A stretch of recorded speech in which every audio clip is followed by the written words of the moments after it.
Bonjour à tous, j'espère que vous allez bien. J'ai un joli micro dans les mains, je n'ai pas de micro à chef. Et je suis avec Thierry. Comment vas-tu? Bien, super.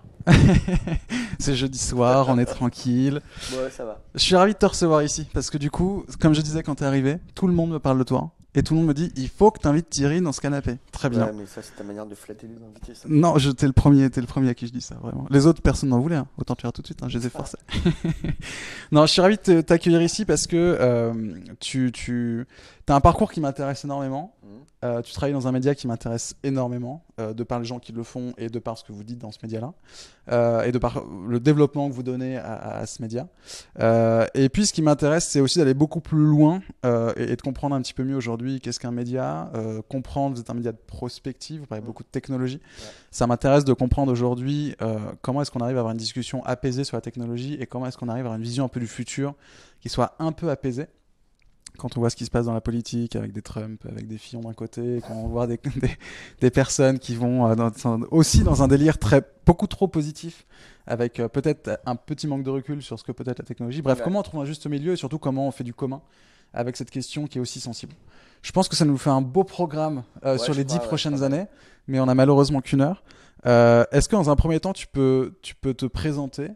nous dire qui tu es, et avant que tu répondes, si vous avez des commentaires, n'hésitez pas à les poser. J'ai mon téléphone qui est juste là et j'y répondrai avec grand plaisir et je les poserai à Thierry surtout avec grand plaisir. Thierry, dis-nous tout.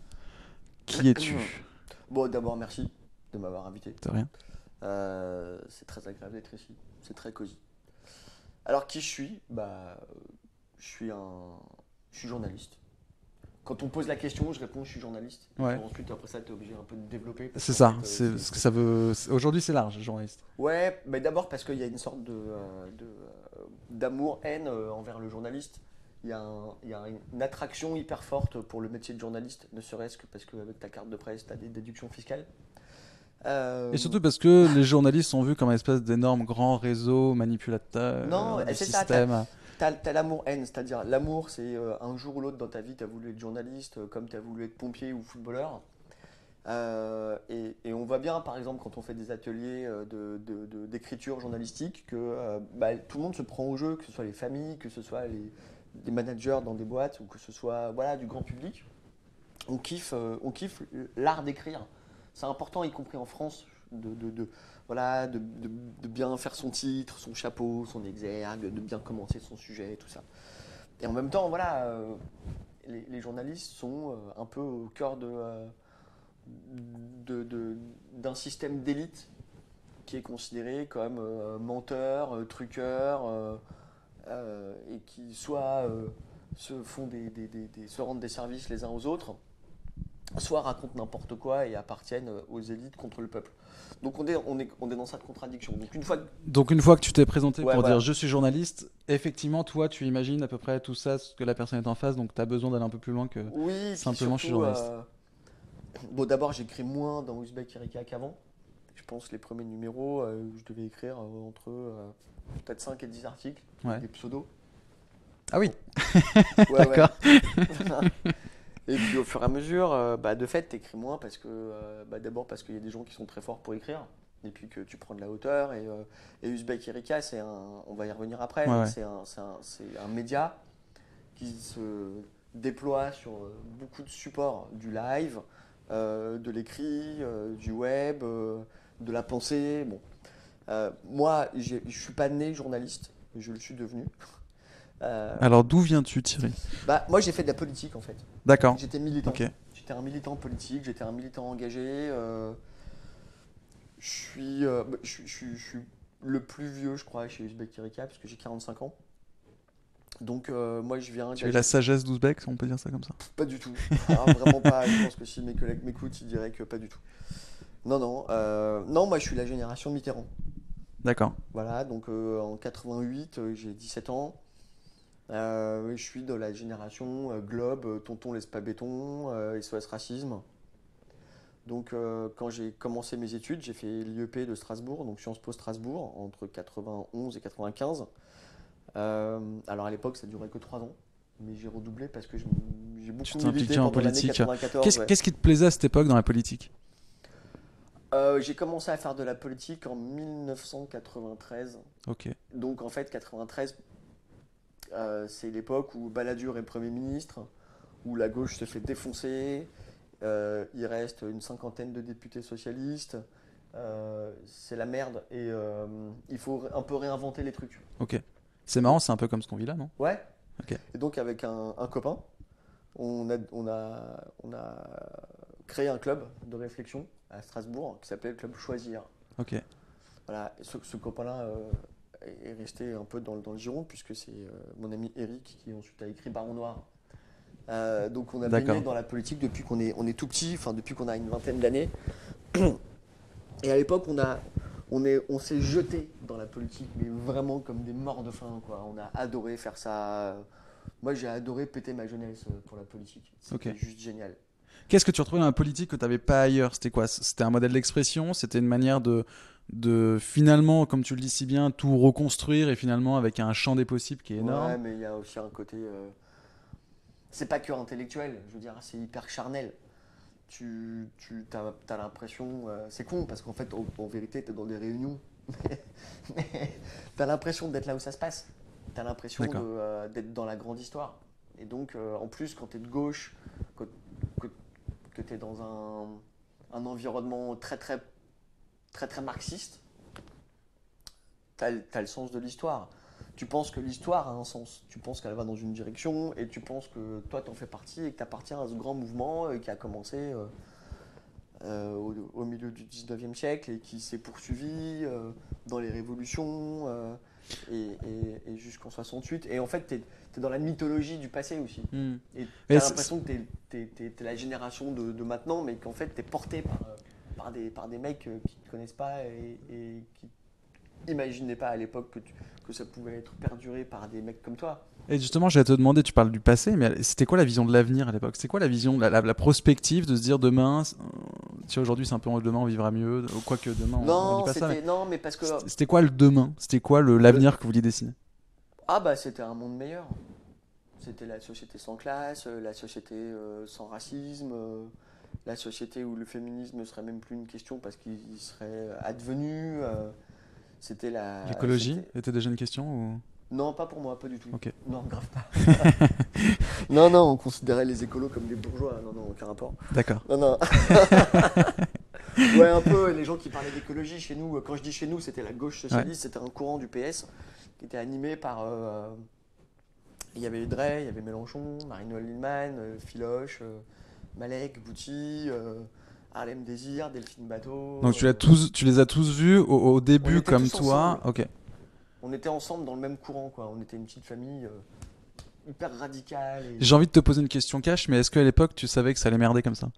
Parce que finalement tous ceux qui... Non, pas du tout. Non, pas du tout. Ça a pas du tout merdé, je sais même pas de quoi tu parles. Alors attends, on va... Non, non, non, non, non. Non, on était. Ce qui était amusant, c'était qu'on était donc dans l'aile gauche du Parti socialiste, mais nous, les socialistes, on s'en foutait. Enfin, c'était pas la question. On voulait instrumentaliser. On était presque des entristes. On aimait bien dire qu'on avait un pied dehors et un pied dedans. Et le pied dehors, c'était le mouvement social, c'était la jeunesse, cette espèce de plaque tectonique un peu qui s'entrechoquent. ouais, et qui pouvait faire basculer en fait une situation politique. Donc nous, on pensait qu'on allait y arriver, qu'on allait prendre le pouvoir et qu'on allait rendre les gens heureux. À partir de quand C'est tu ça t'es l'avenir. dit que... En fait, pas tout à fait. Il y a eu deux événements hyper forts qui ont tout cassé, je pense. D'abord, il y a eu le 11 septembre, D'accord, ok. qui a créé un schisme hyper fort dans toute la galaxie antiraciste. Entre grosso modo les mecs qui ont dit c'est bien fait pour leur gueule aux Américains et ceux qui disaient Donc ceux qui étaient plus à gauche. non, ça n'a rien à voir Non, avec plus à d'accord, gauche, ok. c'était plus une question de communautarisme. Nous, chez SOS Racisme, par exemple, ce qui était super fort, c'était qu'il y avait des Noirs, des Arabes, des Juifs, des Blancs, des Chinois, des Riens. On disait pas musulmans à l'époque, par exemple. On a commencé Ouais. à parler des populations dites euh, issues de l'immigration ou issues de la diversité. On a commencé à dire que c'était des musulmans après le 11 septembre. Donc, il y D'accord, avait- donc le fait religieux Ouais, le est, fait religieux est est advenu à ce entré... Ouais, moment-là. Ouais. ok. Et ça a été compliqué, ça a été la merde. Ok. Ça a commencé à être la merde. Et Ça, puis- c'est le premier fait en septembre. Ouais, et puis le 21 avril. Ok. Le 21 avril 2002, Nous, avec Le Pen avec Le Pen au qui deuxième passe. Ouais. tour, on se rend compte que il y a plus rien, que la gauche n'est pas au deuxième tour et qu'il faut la reconstruire. Et Est-ce qu'il y a là, un effet un peu Trump, c'est-à-dire ce côté finalement, merde, on a raté quelque chose, quoi. On a raté une vision de la société ou une partie de la société qu'on n'a pas pu, qu'on n'avait pas vue en fait. Parce qu'il y a un peu ça en ce moment avec Trump. Il y a un côté, en fait, non, c'était pas comme ça. ok, On l'avait pas vu. On l'avait moins vu venir que Trump. Trump, ouais, aujourd'hui, on dit on l'a pas vu venir, mais la vérité, c'est que quand le mec est au deuxième tour et que c'est tangent, ouais, voilà, il y a quand même une chance que le mec gagne. Je veux dire, Le Pen au ouais. deuxième tour. Non, vas-y, dis-moi. Non, non, moi je pense que fondamentalement, il y a quand même deux, trois, sur cette dernière semaine d'élection aux États-Unis, il y a quand même deux, trois éléments, type la CIA qui commence à réouvrir des dossiers et compagnie, qui sont quand même à questionner. Il y a des acteurs, je trouve, qui sont à questionner quand même Ouais. dans cette prise de Wikileaks, par exemple, est clairement à questionner sur quel impact il a eu dans cette élection. Enfin, il y a beaucoup d'acteurs finalement qui ont permis dans cette dernière semaine Ouais, bien sûr. tout d'un coup de pivoter là où, enfin, puis on se rend compte de toute façon en termes de nombre de voix, aujourd'hui c'est sorti, 2 Clinton millions. a 2 millions de plus quand même. Enfin bon, après c'est l'élection présidentielle, enfin, américaine qui fait que Mhm. c'est Trump, mais bon, je pense qu'il y a quand même deux trois acteurs importants aux États-Unis qui, donc on l'avait vu venir, mais personne n'y croyait. Enfin, pour Trump. Trump. Ouais.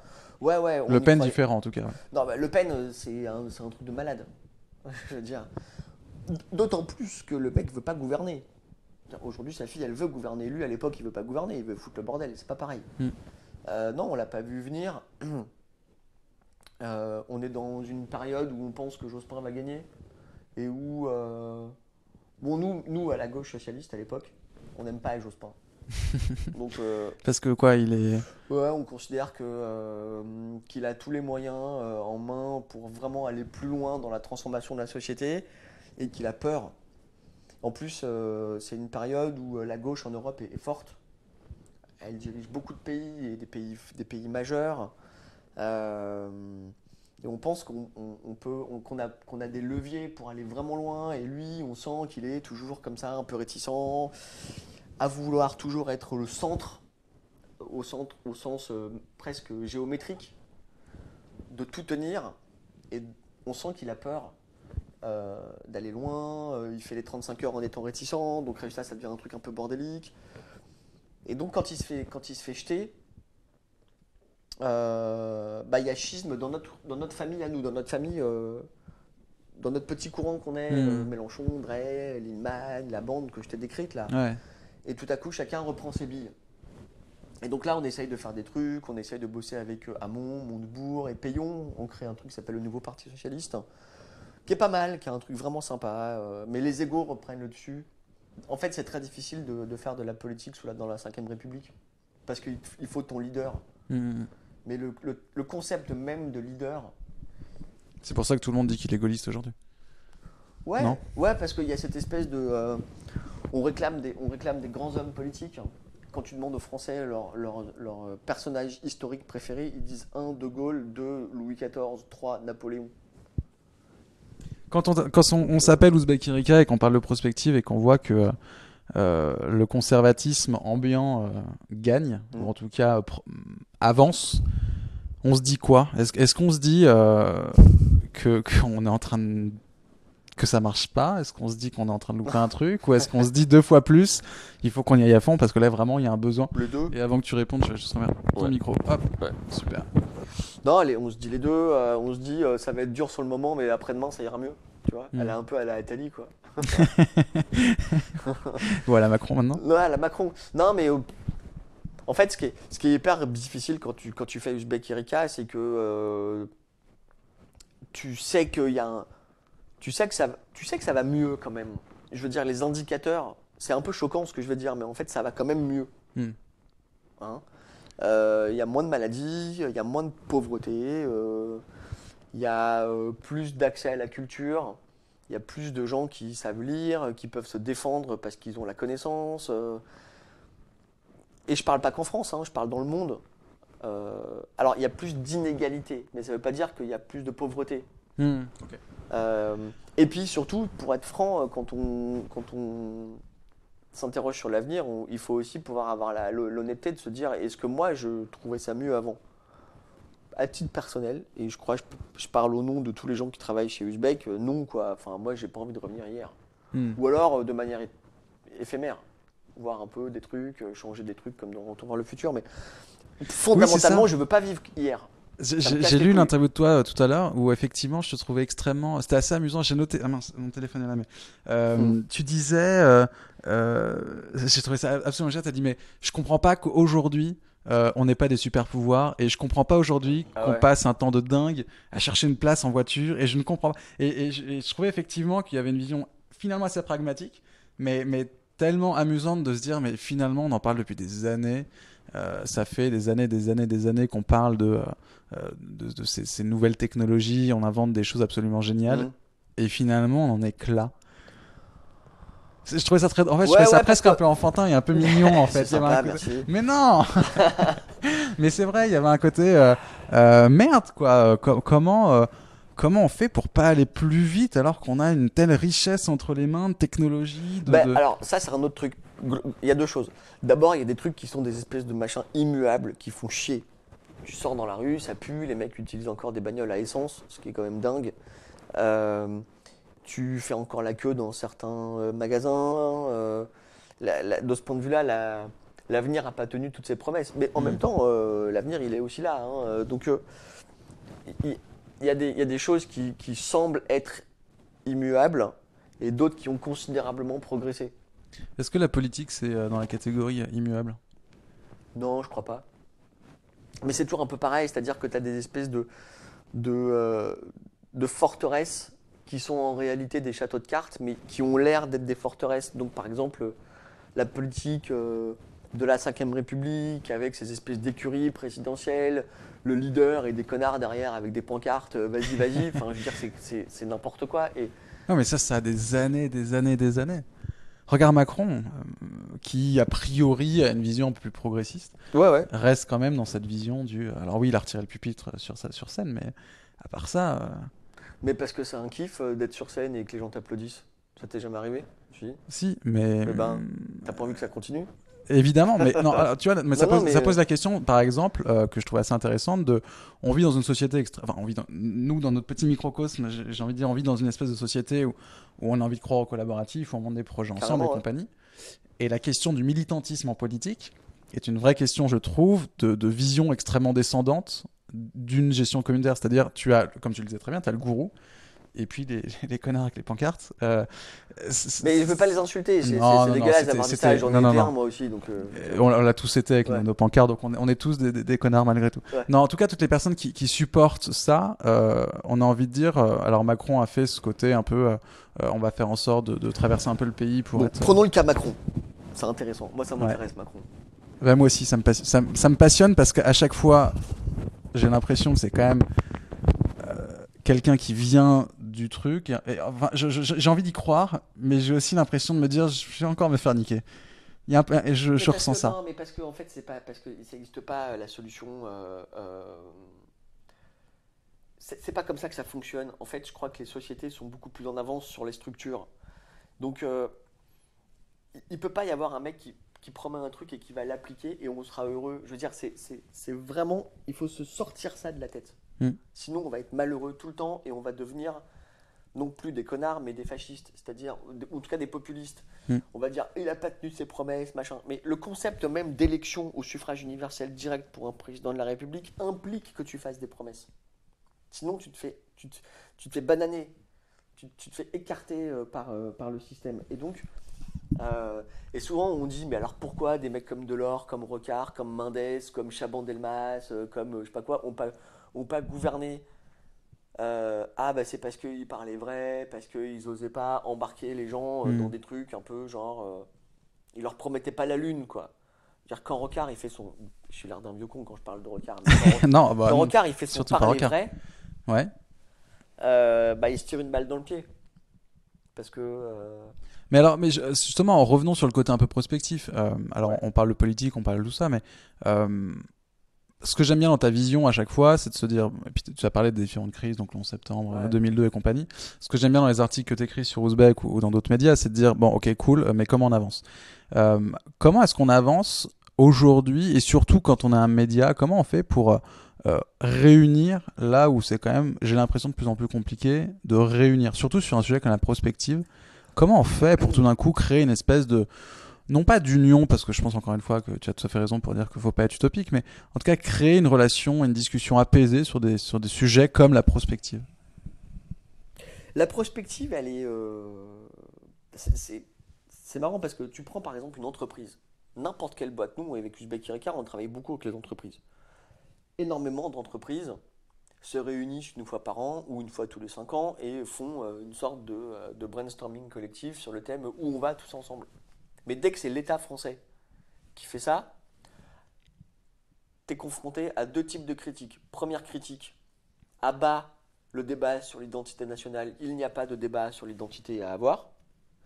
Deuxième critique, faire de la prospective, c'est un truc de bourgeois parce que ce qui intéresse les Français, c'est ce qu'il y a dans leur assiette demain matin. Mm-hmm. Donc, voir loin et s'interroger sur son identité sont suspects. Tu vois ce que je veux dire? Ouais. Et donc, je prends un exemple court, mais en 2013, été 2013, le gouvernement, sous l'égide de France Stratégie et donc de Pisani-Ferry, remet, les ministres remettent à Jean-Marc Ayrault, qui était Premier ministre à l'époque, et donc à Hollande, une feuille de route sur la France 2025. Tout le monde s'est foutu de leur gueule. Ah, ils ont fait leur devoir de vacances au bord de la piscine, ils ont inventé des conneries. Mais en fait, si tu regardes ce que les gens ont raconté, Taubira elle a raconté des trucs hyper intéressants sur l'avenir de la justice, sur le concept de la peine, comment on sanctionne un délit ou un crime dans le futur, hyper intéressant. Valls, à l'époque, était ministre de l'Intérieur, il a fait un rapport hyper intéressant sur les forces de l'ordre 3.0. Ça a duré une journée, leur connerie. Tout est fait.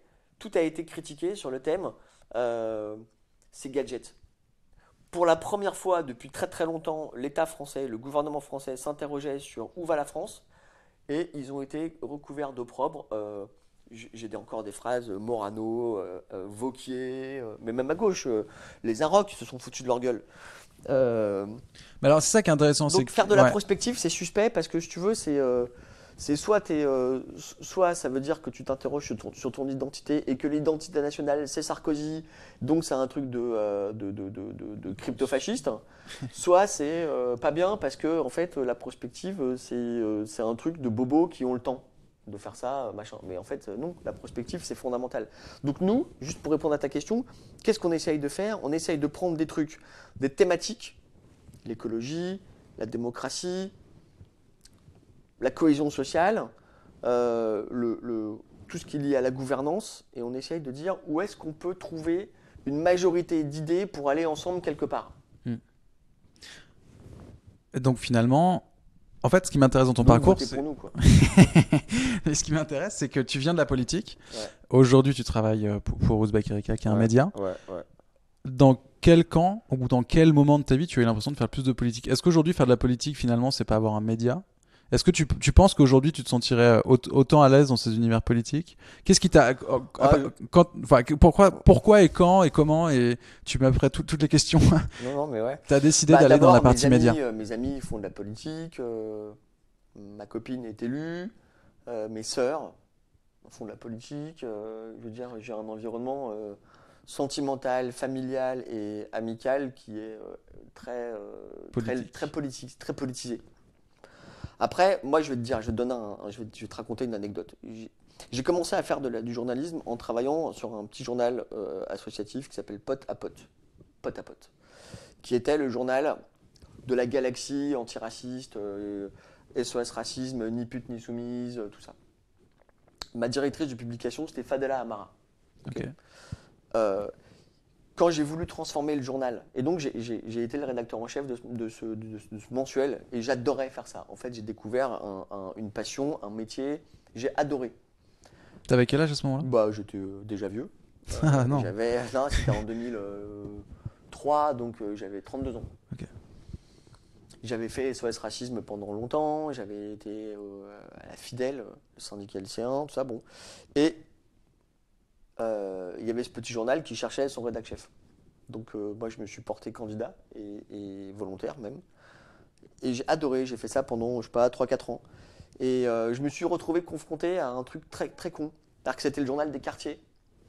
Et il fallait parler, enfin la ligne éditoriale c'était le journal des quartiers. Et donc on s'intéressait aux questions de banlieue, on s'intéressait aux questions aux questions urbaines, de culture urbaine, de hip-hop. Et donc partant de la question politique sur les cités, les Tessis, quoi. Et je voulais raconter des choses qui allaient au-delà de la simple propagande associativo-politique. Et je me suis embrouillé avec ma direction, avec Fadela Amara en l'occurrence. D'abord qui m'a reproché de ne pas être assez de gauche, juste avant qu'elle aille dans le gouvernement Sarkozy. Ok. Je voyais bien dans quelle mesure c'était pas possible de faire un journalisme le plus honnête possible dans un cadre militant. D'accord. C'était impossible, parce qu'il fallait dire la ligne. Et donc, si tu veux, faire de la politique comme je l'ai pratiqué de 20 à 35 ans, c'était très difficile parce que la liberté d'expression, la nuance... Mais c'est hyper fort ce que tu dis. Ça veut dire que voilà. dans un parti, entre guillemets, si je caricature énormément, t'es pas libre en fait. Bah, maintenant, tu l'es et donc c'est le bordel. Ah, il y a un quoi qui sont pas d'accord. Je te donne un autre exemple. Chez les écolos. Chez les écolos, tu as eu le débat sur le mariage gay. Et donc sur aussi l'adoption. Et donc sur GPA, PMA. Tu as des mecs comme Beauvais ou comme Pierre Rabhi qui considèrent, et qui sont écolos, hein, qui considèrent qu'on ne peut pas manipuler le vivant, que ce soit nos gènes ou que ce soit les OGM. D'autres écolos sont issus du gauchisme français, ils sont issus du mouvement beaucoup plus féministe, et eux, ils disent, évidemment, il faut y aller. Donc, sur une question identitaire comme ça, dans un même parti, qui est pourtant pas un gros parti, Ouais. T'as des divergences qui sont on a profondes. des divergences profondes. Donc, si tu veux, il y a deux problèmes quand tu fais de la politique. Premier problème, c'est que la structure même te permet pas de t'exprimer réellement parce que chaque individu vient apporter sa propre pierre à l'édifice. Et en plus de ça, les nouvelles questions qui se posent, elles provoquent automatiquement de la schizophrénie. Et c'est en fait, c'est le fil rouge de notre discussion. C'est fondamentalement ce qui va se passer demain dans notre société. J'ai l'impression créer quand même des ruptures profondes dans des groupes qui sont structurés comme des partis quand même qui ont des années et des années. Moi, c'est une question qui me fascine. Pourquoi est-ce qu'on n'arrive pas à avoir des débats simples et productifs sur, c'est même pas l'identité, mais sur ce qu'est notre avenir en fait. Donc tu as les conservateurs qui tout d'un coup se disent bah non on n'en veut pas, et tu as les progressistes qui disent non on en veut. Ça me paraît tellement simpliste que je me dis c'est impossible qu'on n'arrive pas à trouver de la cohésion dans un truc aussi fondamental que ça, qui est comment on a envie de vivre ensemble demain en fait. Bah parce que je pense que d'abord on a un pays qui est très politique, et très crispé, et on est en panne d'imaginaire du futur.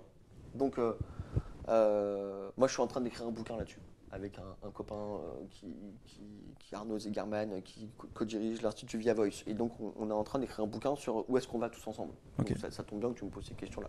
Il est presque fini d'écrire. Ah, il sort quand? En février. D'accord. Ça s'appelle Ce qui nous rassemble. Bon. Donc on pose la question aux Français. On leur dit qu'est-ce que c'est pour vous être Français? C'est 3 trucs. C'est un modèle social, c'est une histoire et c'est un mode de vie. Toutes ces choses qui sont, si tu veux, liées à une certaine vision de l'âge d'or. Modèle social, on veut être protégé. Une histoire, bah, on a un background et on voit bien qu'en ce moment c'est compliqué parce qu'on ne sait pas où on va. Et un mode de vie, c'est grosso modo liberté, égalité, fraternité, ce qu'on a appelé un peu l'esprit des terrasses.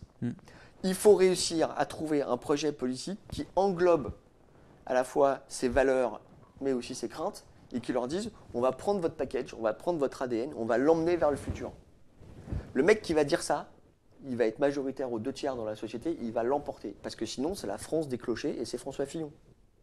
Ouais, mais tu vois, par exemple, rien que si on prend un point qui est le modèle social, aujourd'hui, dès que tu parles de l'avenir du modèle social, il est très vite challengé par sauf que tu as des Uber, tu as des auto-entrepreneurs, tu as des licenciements, machin.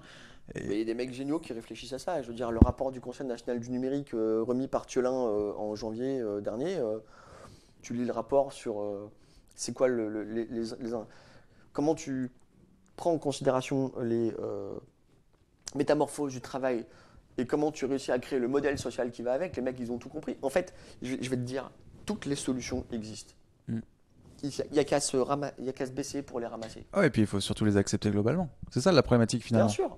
Mais je veux dire, quand il a remis ça à El Khomri, je ne sais pas ce qu'elle en a fait, mais elle a fait un compte personnel d'activité totalement au rabais, qui n'a aucun rapport avec ce que les mecs du CNU me proposaient. Comment on fait? Allez, justement, on va prendre la politique, on va l'amener à demain. On parle souvent de la 6ème République. Comment est-ce qu'on peut faire politique demain? C'est la question, pareil, on a 50 heures devant nous. Il nous reste combien de temps là? Il nous reste une demi-heure. Ouais, On peut répondre en une demiheure à cette question. Non, mais comment on peut l'imaginer? Juste des bribes de tendance ou de... On fait du gagnant-gagnant. J'ai un discours de start-upper. Oui, c'est ça. On fait du win-win. Évidemment, tu fais du win-win. C'est-à-dire ça veut dire quoi? C'est-à-dire, par exemple, prenons la question, je sais pas moi, de la qualité de l'air.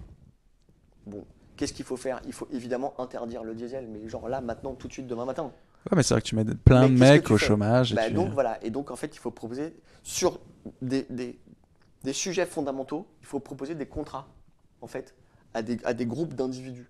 C'est évident que tu peux pas faire de l'écologie punitive en disant, en fait, toi, le chauffeur de camion, d'abord, je te fous à la porte, t'es viré, et en plus de ça, si jamais tu restes, tu vas payer 50% de taxes en plus. Je veux dire, c'est le meilleur moyen pour que le mec te défonce ton barrage et que la semaine d'après, tu aies des bonnets rouges qui envahissent les rues de Rennes et de Nantes.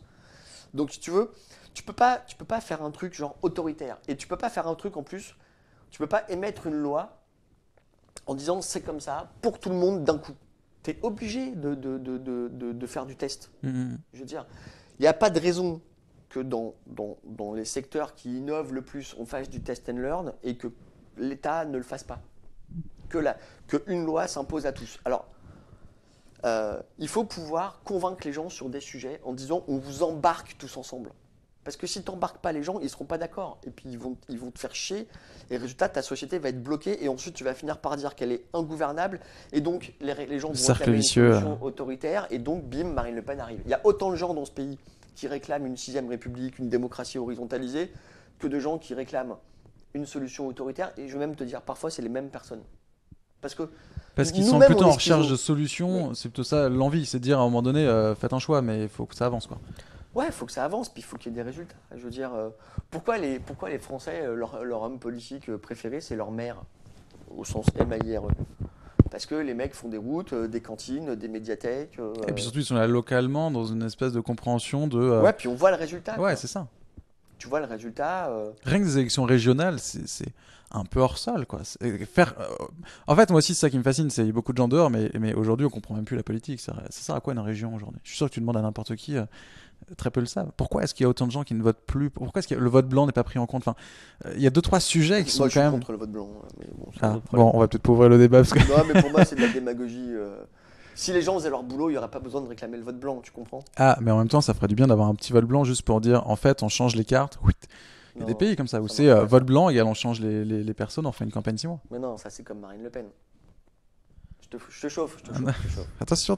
Mais non, je suis pas d'accord avec toi dans le sens où... Non, mais ça c'est la théorie du bon bordel pour aller mieux après. En fait, c'est pas le bon bordel, c'est juste dire à un moment donné, en fait la question est de se dire, est-ce qu'aujourd'hui, fondamentalement, on regarde à droite, on est face à quand même une personne Juppé. C'est l'époque Chirac, c'est l'époque.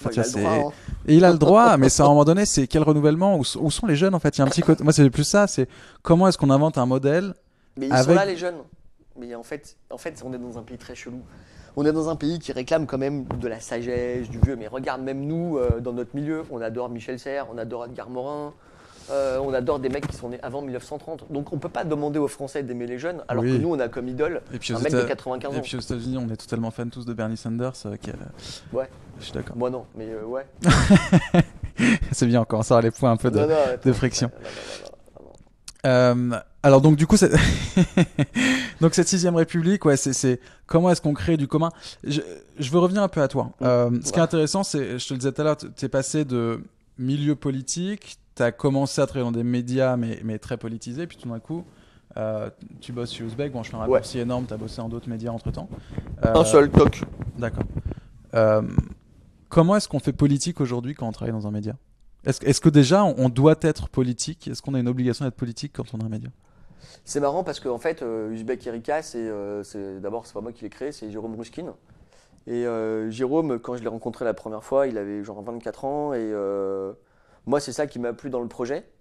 Outre le fait que ça s'appelait Uzbek Erika et que c'était un suicide commercial de s'appeler comme ça. C'était qu'il voulait. Il était hyper idéaliste. Il sortait d'école. Il était hyper idéaliste et il avait écrit un édito qui était trop mignon, qui s'appelait Madame la politique, machin, un truc un peu lyrique comme ça. Mais moi je trouvais ça super, parce que d'emblée son projet était un projet politique. C'était pas un projet genre de... il incarnait pas cette génération un peu post-politique où justement on est en mode projet. Il avait déjà une vision globale. Moi c'est ça qui m'intéresse, c'est la vision globale. Donc entre lui qui avait 24 balais et qui réclamait qu'on fasse une nouvelle utopie, et moi qui étais hyper déçu de mes utopies de jeunesse et qui ne voulait plus entendre parler de la politique telle que je l'avais vécue, on s'est entendu là-dessus. Et c'est comme si on avait passé un deal. Voilà. Et qui était quoi? Qui était il faut tout réinventer. Ok.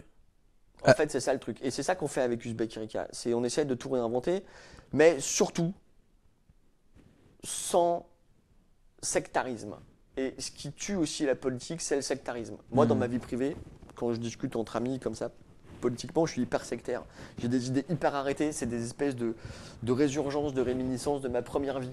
Mais dans Uzbek Erika, j'adore écouter les gens avec qui je ne suis pas d'accord.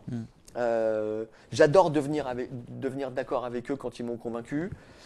J'aime bien penser un truc un jour et l'inverse le lendemain. Qui n'est pas pris comme un retournement de veste dans la politique. Non, c'est pas du retournement de veste. Par exemple, un truc con, mais la géo-ingénierie.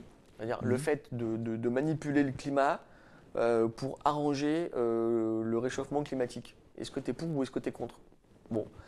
Est-ce que tu es prêt à balancer des bombes dans le ciel pour faire pleuvoir, pour qu'il y ait des meilleures récoltes? Est-ce que tu es prêt à inonder les océans de limailles de fer pour régénérer le plancton? Est-ce que tu es prêt à installer des miroirs dans l'espace pour réfléchir le soleil et faire baisser la température du globe? Sur le moment, moi je dirais non, je suis pas d'accord. Jusqu'au jour où on aura une température de plus 4 degrés et je dirais bon, faut le faire. Et donc, si tu veux, je suis moi-même traversé par des contradictions et c'est ces contradictions-là qui m'intéressent. À la fois la réalité, à la fois l'éthique. Ouais.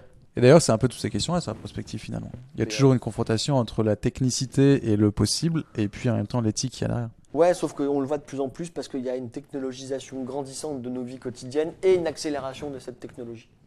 Donc, c'est pour ça que tout à l'heure, je citais la question des OGM et de la GPA.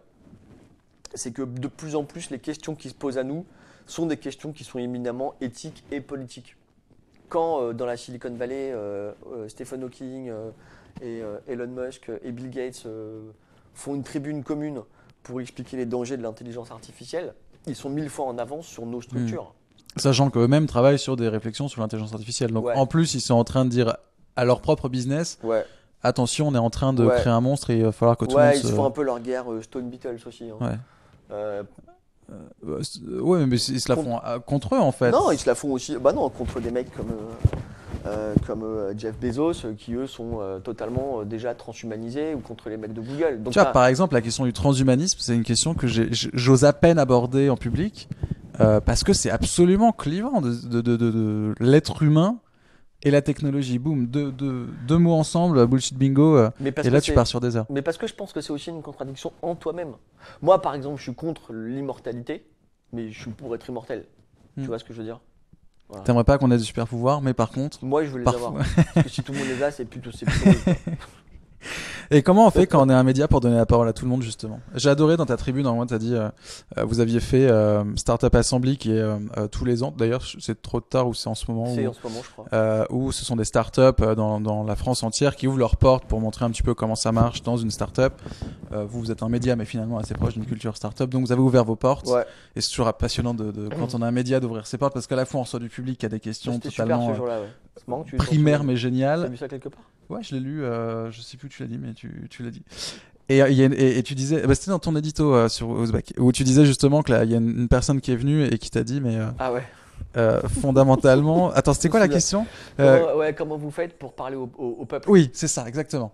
Moi, Comment j'ai vous faites pour répondu, parler à tout le monde? on est des branleurs, petits blancs, du 11e arrondissement et on culpabilise.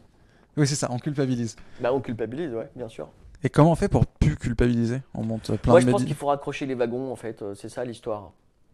Tu vois, par exemple, je pense qu'une grande part du vote populiste aux États-Unis, en Angleterre sur le Brexit, en France, c'est quand même on est des gagnants de la mondialisation. On maîtrise les outils technologiques, on sait réfléchir les grandes questions sur le transhumanisme, mais on considère les prolos comme des connards parce qu'ils ont des goûts vulgaires.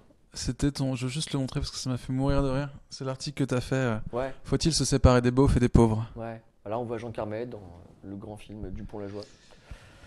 C'était quoi ta réponse?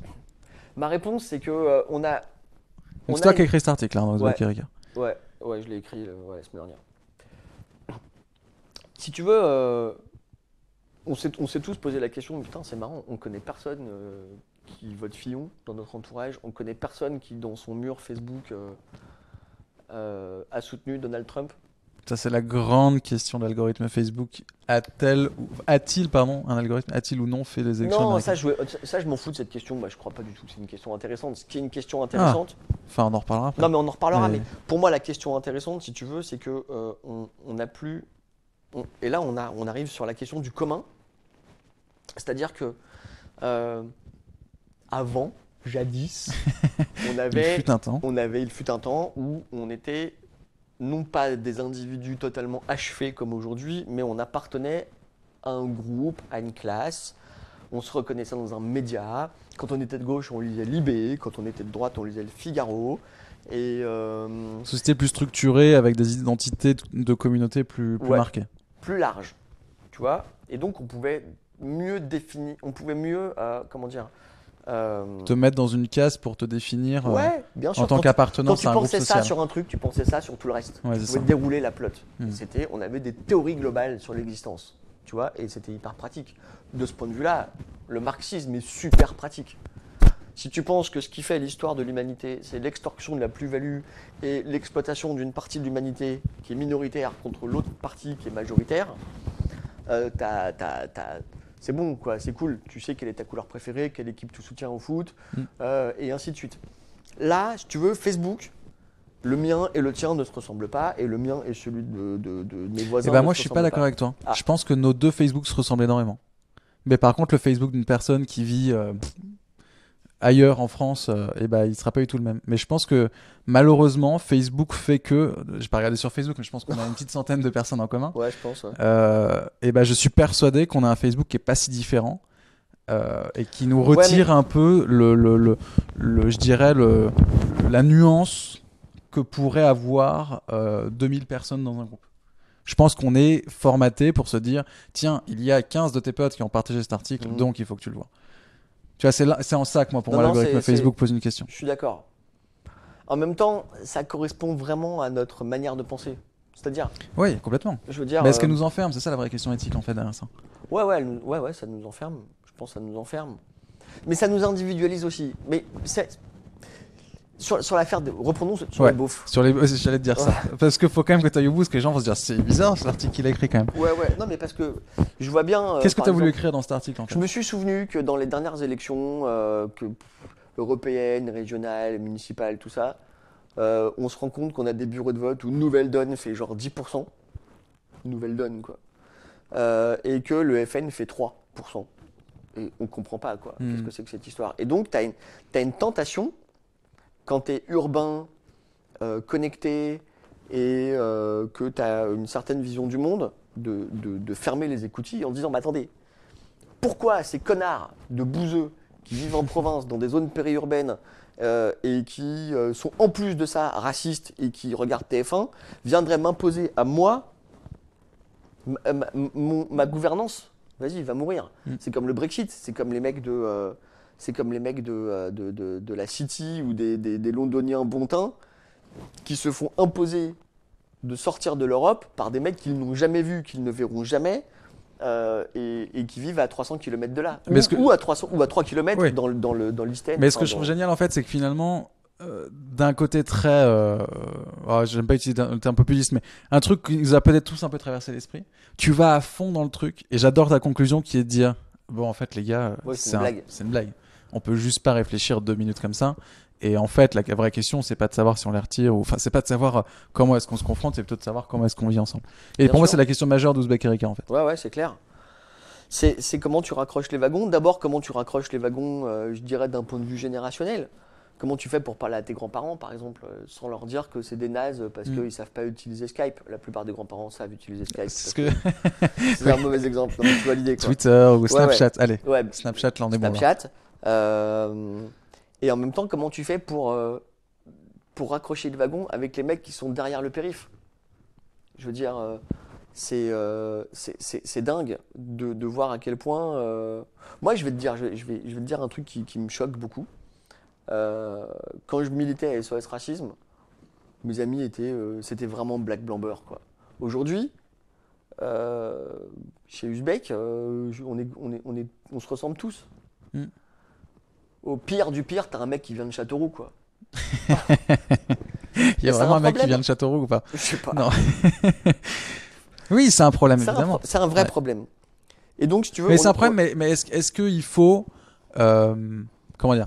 Il faut voir cet élément, peut-être pas comme un problème, mais peut-être se dire, ok, est-ce qu'on y réfléchit? Est-ce que c'est un sujet pour nous ou pas? Ouais, c'est un sujet. Faut aussi arrêter de se dire que tout doit être sujet, qu'il doit y avoir une mixité, tu vois. Non, mais tu peux pas être incantatoire, il faut faire des trucs. De toute façon, il faut faire des trucs. C'est ce qu'on se disait tout à l'heure, c'est comment un média comme Ouzbek Erika qui réfléchit au futur, dans son identité profonde, arrive à amener du futur aussi dans sa manière de travailler, sa manière de collaborer, sa manière de discuter avec les lecteurs par exemple, ou ce genre de choses. Par exemple, ce que j'ai adoré sur votre site, ce que les médias font rarement, on en parlait tout à l'heure, c'était cette fameuse catégorie de ce qu'on n'a pas écrit mais qu'on adore quand même et qu'on vous partage. Ouais. Je trouve ça très, très sain finalement de dire ok, en fait il n'y avait pas de guerre quoi, et tout d'un coup on vous apporte un contenu. Ouais, on est tous ensemble. Non, mais je pense qu'il y a un truc qui est clair, d'un point de vue purement pragmatique. Tu prends les grands sujets du moment, le réchauffement climatique, la finance folle, le terrorisme et la question de sécurité. C'est des choses qui nous embarquent en tant qu'être humain, en tant que membre de l'espèce humaine. Donc, si tu veux, non seulement j'ai énormément à voir avec le mec qui vit dans la cité Pérave à 5 km d'ici, mais j'ai à voir avec l'asiatique qui va se prendre un tsunami dans la gueule et j'ai à voir avec le bouseux de l'Arkansas. J'ai à voir. De ce point de vue-là. Ouais, mais il y a ce fameux truc dans les médias, malheureusement, et c'est horrible de le dire, mais le mort au kilomètre, cette espèce de théorie de dire que finalement, tu es beaucoup plus touché par les choses qui sont à côté. Par exemple, on va couvrir énormément quand il y a un attentat à Paris ou ce genre de choses parce que ça nous touche. Par contre, il y a des attentats à peu près partout dans le monde entier. Ouais, mais ça c'est un exemple chelou parce que. Non, parce que ça veut dire finalement, ça pose la question du média encore une fois. Quoi. Ouais, mais sauf que par exemple, tu vois, quand t'as un attentat aux Philippines, nous, on va pas se réunir à place du Trocadéro pour chanter l'hymne philippin, alors que quand t'as un attentat à Paris, les Philippins chantent La Vie en rose et la Marseillaise. Donc la France est spéciale. Ouais, c'est mais chelou, la France. Il y a une identité, il y a une identité française qui existe. Qui est que, et c'est ça qui est très difficile à faire passer, notamment aux nouvelles générations, c'est que notre patriotisme à nous en tant que Français, c'est un universalisme.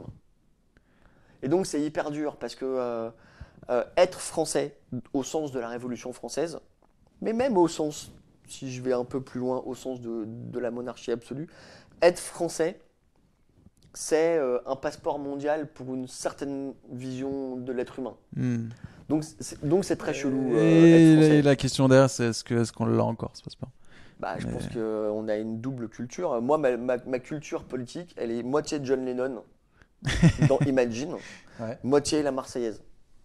Et je pense que ça, c'est important d'avoir les deux. C'est-à-dire que je me sens totalement appartenir à l'espèce humaine. Et je pense que comme John Lennon, je voudrais qu'on soit tous as one, parce que je pense qu'on l'est. Et en même temps, je suis hyper content d'être français parce que d'abord, c'est mes réflexes en tant que mammifère, mais c'est aussi mon réflexe en tant qu'individu conscient de considérer que la Révolution française, elle a été un hallucinant aimant pour tous les gens qui étaient opprimés sur la Terre. Hmm. Oui, parce que Euh, tout le monde en parle. Oui, c'est vrai. voilà. Après, si tu prends par exemple, je sais pas moi, toute cette espèce de mythologie actuelle autour de la figure du zombie, Ouais. et quand tu prends World War Z, le film qui est sorti il y a 3 ans avec Brad Pitt, il y a un truc qui est hyper drôle. C'est que les zombies envahissent la Terre et que par exemple les Israéliens et les Palestiniens sont obligés de se faire la courte échelle pour lutter contre le zombie. Et donc si tu veux, si tu tires le fil de ça et que tu vas un peu plus loin, tu te rends compte que si jamais on a une invasion extraterrestre, alors là l'humanité sera vraiment as one au sens de John Lennon. Mais il faut qu'on se batte contre quelque chose. Pourquoi pas le réchauffement climatique? Non. Évidemment, Euh, bien sûr. Mais il nous... ça, la il- question c'est de savoir si tu fais des trucs après ou avant la catastrophe. C'est ça. Ouais, j'ai peur en tant qu'être humain, j'ai peur que on soit quand même dans une espèce de. On a besoin d'être face au mur quand même, hein, voire peut-être même l'avoir un peu confronté. Ouais, c'est possible, ouais. Il nous reste 10 minutes. J'ai envie de parler d'un truc que j'adore chez Ouzbek Erika qui s'appelle le Tribunal pour les générations du futur. Mm. C'est des événements que vous montez qui sont mensuels, trimestriels. Je sais jamais avec vous parce que vous avez des médias sur internet qui sont au Bah, quotidien et des médias ouais, mais papier qui sont en mensuel et des événements Ouais. qui sont on trimestriels. s'en fout, ouais, c'est pas grave. Le tribunal pour les générations du futur, c'est quoi? D'où vient l'envie? Et puis après, je t'expliquerai pourquoi j'adore cet événement. Vraiment. Ah ouais? Ok. Ça vient du fait que quand on a créé Uzbek, on voulait, comme on est des petits intellos à lunettes, on voulait faire des conférences où il y a genre intervenant 1, le sociologue, intervenant 2, le prospectiviste, le 3, c'est un économiste, et le 4, c'est un petit start-upper. Et on s'est Faut dit que toujours un start-upper. ouais, faut toujours le start-upper qui pense qu'il a une solution technologique et que c'est Oui. magique avec sa super appli. Évidemment. Et en fait, ça nous faisait chier de continuer On à est faire méchant ce soir, c'est fou. Mais Non. en fait, parce qu'on est chez toi, donc on a l'impression que. Mais il y a vraiment des gens. Il y a vraiment des gens qui nous regardent, je crois. Ouais. C'est traître. Donc Ouais. pardon, donc du coup, effectivement, Ouzbek Erika a envie de faire une Ouais, on conférence voulait avec un casser panel. le modèle de la conf de base. Ouais. On s'est réunis avec Blaise et Jérôme. Je crois que c'est Blaise d'ailleurs qui a eu l'idée. Et si on faisait un procès. Hmm. Et donc, ce qui était super, c'est que ça permettait de faire plein de trucs. Premièrement, ça nous ramenait un peu au tribunal des flagrants délires, France Inter, machin, machin. Des proches. Deuxièmement, faire un tribunal pour les générations futures, c'est organiser un faux procès sur une question qui est schizophrène par nature.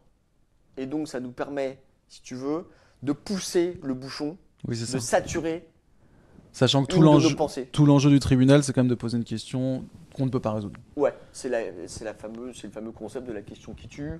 Faut-il une bonne dictature verte? Doit-on fermer les prisons? Doit-on tout confier à nos machines? Le futur est-il devenu minable? On a fait le procès de Uber aussi. Faut-il supprimer Uber? Et donc, si tu veux, ça nous permet de prendre une question qui nous pose à nous en tant qu'individus vraiment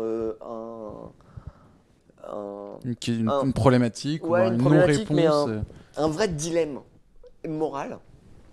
Et en même temps, de tirer au sort des gens dans la salle qui doivent trancher cette question au nom des générations futures. Hmm. Et ça, c'est hyper fondamental parce que le droit, tel qu'il a été fondé dans tous les pays du monde, c'est un droit pour les vivants.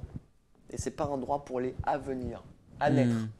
Or, la plupart des grandes décisions que l'homme prend depuis, grosso modo, l'émergence du nucléaire, c'est des décisions qui vont impacter des gens sur des générations et des générations et des générations. Et donc, nous n'avons pas le droit de nous faire juger uniquement par ceux qui sont présents sur Terre en ce moment. Nos enfants nous accuseront, Et en fait, nous c'est ça. jugeront, et ainsi de suite. Tu connais ces Ouais. documentaires qui ont été faits. Et donc, c'est de faire percuter le droit par les gens à naître. Et donc, après ça, on se marre. Et non, mais du coup, ce qui est absolument génial, c'est qu'on sort totalement de sa volonté et de sa perception, parce qu'on est obligé d'imaginer Ouais. le futur pour une personne qui n'existe pas, Ouais, et qui serait son enfant, Bien son sûr. petit enfant, et ce qui tout d'un coup permet de décloisonner l'ego de chacun, ouais. et se dire finalement qu'est-ce qu'on a envie d'avoir pour nos enfants, et souvent on a envie du meilleur, globalement. Mais tu sais, il y a des mecs au Japon qui ont inventé des trucs un peu marrants, genre, ça n'a jamais été expérimenté malheureusement, mais c'est d'octroyer le droit de vote. T'as 2 voix. Tu votes une fois pour toi et une fois pour tes enfants. Ok. Et donc, bah, pour moi, je veux payer moins d'impôts, je veux pouvoir polluer. Mhm. Je veux, tu vois. Ah, c'est machin. drôle. Mais Ok. pour mes enfants, je dis ah non. Et donc, avoir Hmm. une voix pour toi et une voix pour tes enfants ou pour tes Attends, mais neveux. ça existe vraiment ou c'est un concept Non, non, de. c'est un mec qui a inventé Ah, ok, ça. ok, ok. Voilà. Euh, mais de mémoire, il faudrait Ouais. vérifier. Mais ça n'a pas été expérimenté et évidemment encore moins à grande échelle. Mais je pense que ça, c'est super intéressant. Hmm, C'est hmm, comme le fait d'avoir un gouvernement du court terme qui gère les affaires courantes et un gouvernement du long terme. Une sorte Tu veux de un roi? Jedi, quoi. On va retourner avec les rois. Non, mais des mecs qui seraient pas impactés par des choix liés à la démagogie Ouais. que la démocratie, forcément, à un moment Ou donné. sinon, t'as le modèle suisse, qui est pas mal dans cette notion de continuité et de. Enfin, bon, Ouais, ce mais serait un autre débat. Les Suisses, ils ont beaucoup de votations, mais tous leurs résultats sont hyper décevants, quoi.